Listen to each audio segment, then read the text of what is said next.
Всем привет, с вами онлайн-школа Аксон, и сегодня мы узнаем, что такое тоны сердца и их изменения при патологии.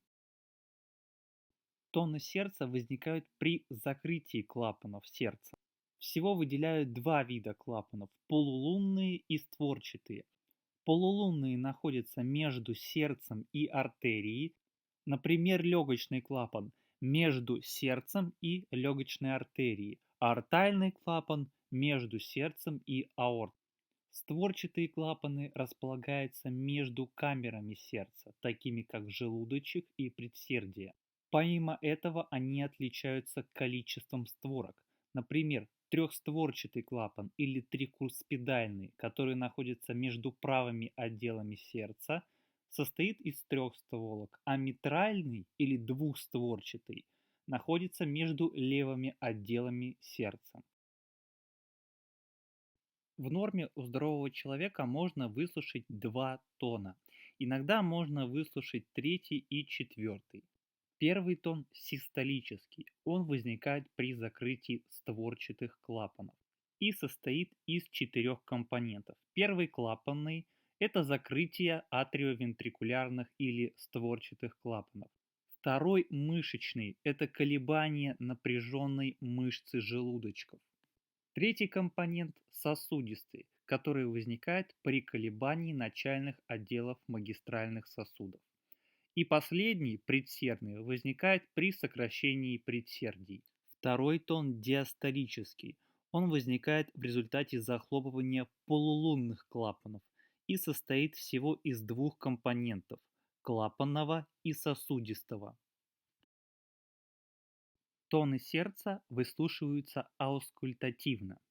Причем первый тон лучше выслушивается на верхушке, а второй на основании. При выслушивании мы также можем услышать две паузы. Одна короткая – это систола, другая длинная – это диастола. Основание. Верхушка. Еще раз основание. Еще раз верхушка. Такая патология, как раздвоение первого тона, возникает из-за неодновременного закрытия атриовентрикулярных или створчатых клапанов. Это может быть из-за блокады одной из ножек пучка Гисса, гипертрофии одного из желудочков, значительном ослаблении сократительной функции одного из желудочков, либо из-за разного диастолического наполнения желудочков. Давайте послушаем, как звучит раздвоение первого тона.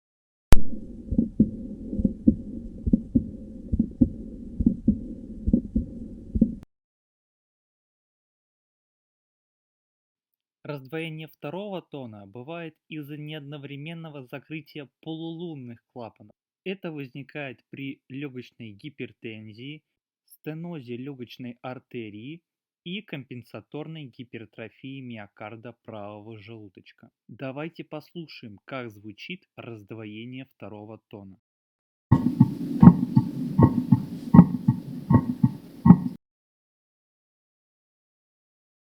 Помимо раздвоения тонов сердца, бывают и другие изменения звучности, такие как усиление и ослабление тонов. Усиление первого тона на верхушке может говорить о митральном стенозе, а ослабление – о митральной недостаточности. Помимо этих причин бывают еще и другие. Например, усиление первого тона бывает при астенической грудной клетке, тахикардии, экстрасистолии и тиреотоксикозе. А ослабление первого тона бывает при эмфиземе легких, утолщении грудной клетки и поражении сердечной мышцы, например, такие как инфаркт либо кардиосклероз.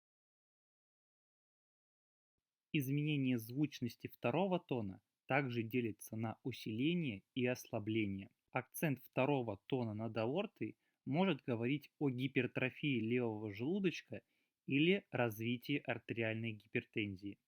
А акцент второго тона над легочной артерией может говорить также о легочной гипертензии и дефектов межпредсердной и межжелудочковой перегородки.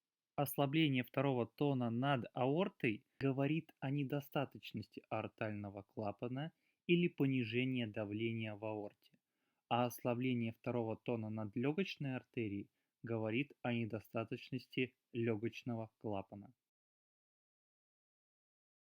А теперь предлагаю разобраться с ритмами сердца, которые состоят из трех тонов или трехчленные ритмы.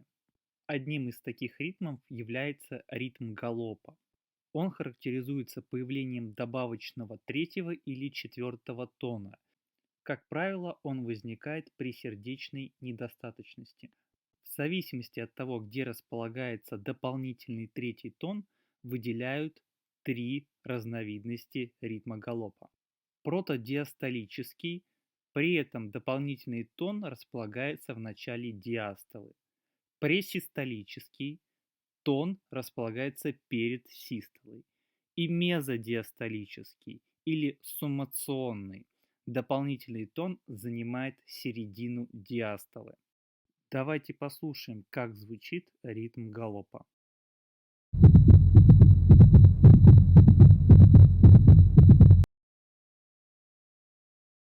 Еще один трехчленный ритм – это ритм перепела. Он является характерным признаком митрального стеноза и состоит также из трех компонентов. Первый компонент – это первый громкий, хлопающий первый тон. Второй тон нормальный и третий тон закрытия митрального клапана сердца. Область распространения ритма перепела обширна, от верхушки сердца вверх и в подмышечную ямку. Давайте послушаем, как звучит ритм перепела.